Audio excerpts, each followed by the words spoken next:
Слава Коммунистической партии Советского Союза! Ленин жил, Ленин жив, Ленин вечно будет жить. Glory to the Communist Party of the USSR. Lenin lived, Lenin lives, Lenin will live forever. We live in the best country in the world.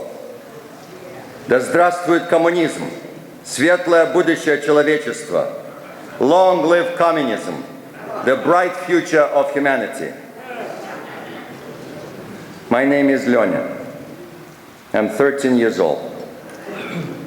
I live in Kishinev with my papa, my sister, my stepmother, my stepbrother, in a nice one-bedroom apartment. We even have a balcony.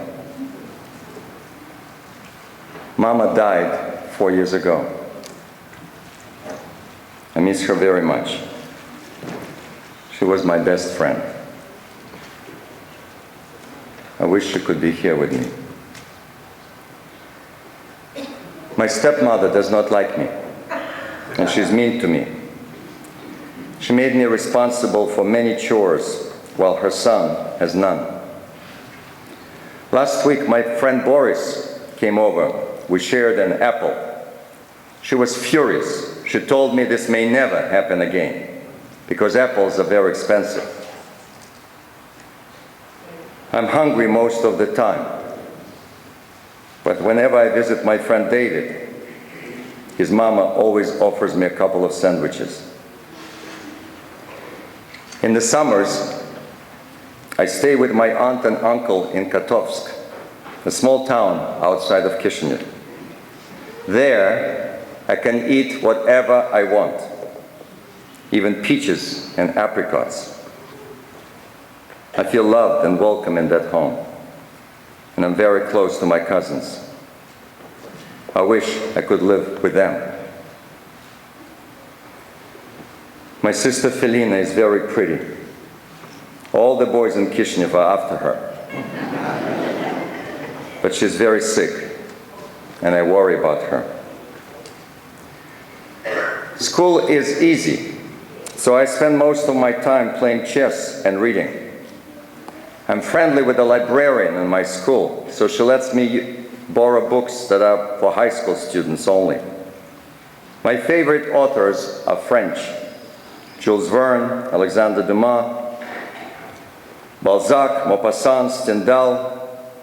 But my favorite book in the world is The Little Prince by Saint-Exupéry. I read it so many times I can quote many sentences by heart. There's something about that boy that I love. I love spending time in my chess club. My game has improved a lot, and my trainer says I will soon be ready to play in the Moldavian Championship. This will be a dream come true. We're going to travel to another city, eat in a restaurant. I'm going to stay in a hotel for the first time in my life. This is so exciting. I want to be ready. I want to be good. I play chess in my mind all the time, even in my sleep. The great thing about my chess club is that almost all the kids there are Jewish. I feel accepted there. I can be myself there. It is the one place where it's okay to be Feldman. There, nobody calls me Žid Parchati, filthy kike. I love summer pioneer camps. It's fun. We live in the forest, by the lake, but I hate the first day.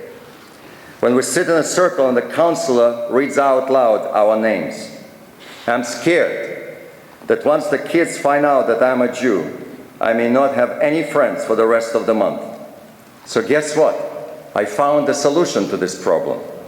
The moment I arrive at camp, I notice the biggest, strongest boy in my bunk, and I try to befriend him as soon as possible.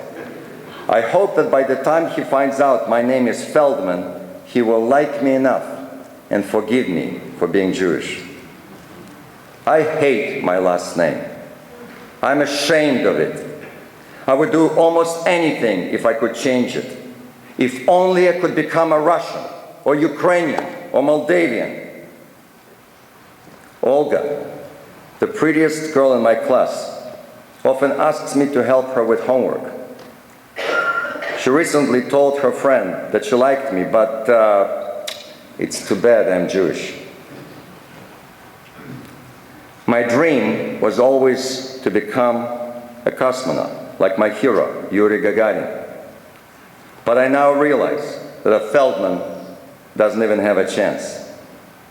I also know that as a Jew, I will never become a diplomat, a TV reporter, a politician, a high school principal.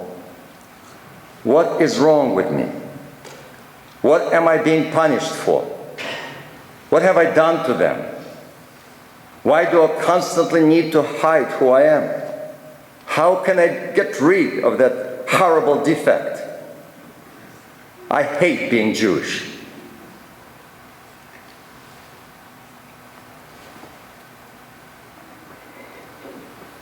Hi, I'm Rabbi Leonid Feldman.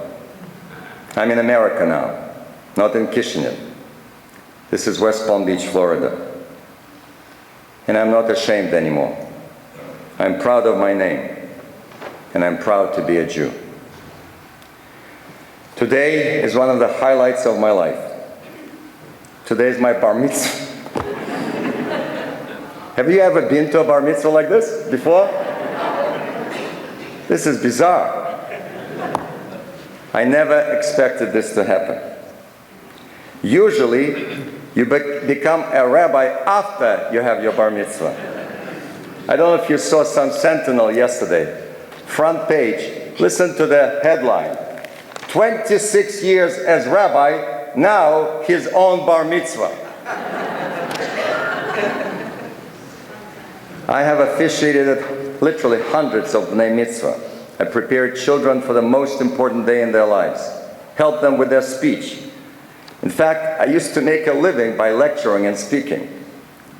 But this is the hardest speech of my life. I have not been able to sleep during the last couple of weeks. What should I say?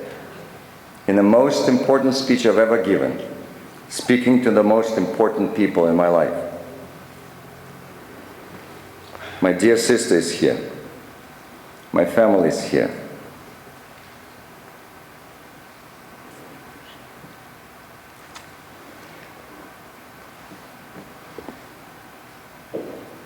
My children are here. My childhood friend from Kishinev is here. So many very special people, close friends, have traveled from all over the country, in fact, from other countries. My rabbi is here. Even my former wife is here. Not too many bnei mitzvah can say that.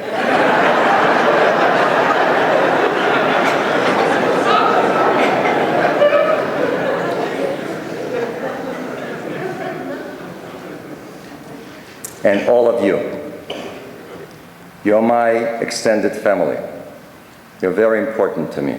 I love this congregation. And I love my Miami congregation. I'm so touched that all of you chose to be here and celebrate this important milestone with me. I am overwhelmed. I literally have no words. My life story does not make sense. What was the probability that that hungry child in Kishinev would one day become the rabbi in Palm Beach? Imagine, I envied the Russians and the Ukrainians. I was dreaming to become a Moldavian. So sad. I belong to the most glorious nation that ever existed. Mark Twain said that. Leo Tolstoy said that. Many other important great thinkers and people and leaders said the same. It is a privilege to be a Jew. The Master of the universe chose us of all the other nations in the galaxy. My people introduced to humanity to the concept of morality. The Jewish people gave the world the 10 Commandments. The most influential book in history, the Bible, was written in my language, Hebrew. I never knew that I had a language called Hebrew. Even the Bolsheviks, the communists, constantly were stealing Jewish ideas. I began my speech with that famous line that every Soviet child repeated at most public events. Lenin lived, Lenin lives, Lenin will live forever. Guess what? They took it from our Siddur. It's a famous line from Adon Olam. Vehu haya, vehu oveh, vehu yeh betifara. Except they switched. Instead of God is Lenin. The Soviet Constitution, the American Constitution, most constitutions around the world are based on this book, on our Torah. We're so lucky to be Jewish. I have been blessed. I have an amazing, amazing life. I live in the best country in the world. I'm in love with Judaism, and I'm in love with what I do. I believe Judaism is the most beautiful thing ever created. I have the best profession in the world. I get to touch people's lives. There is nothing else I would rather do. I have 2 beautiful children who are proud and knowledgeable Jews. They're not ashamed of being Feldmans. My cup runneth over, and my heart overflows with deep gratitude. Bar-Mitzvah is a rite of passage. My passage, my journey continues. I thank you all from the bottom of my heart from being an important part of this journey. And I want to thank that boy in Kishinev, because my life and I are the result of every decision he ever made. Until today, something was missing in my life. Today, I feel complete. Today, I'm a man. Today, I'm a proud Jew. Shabbat Shalom.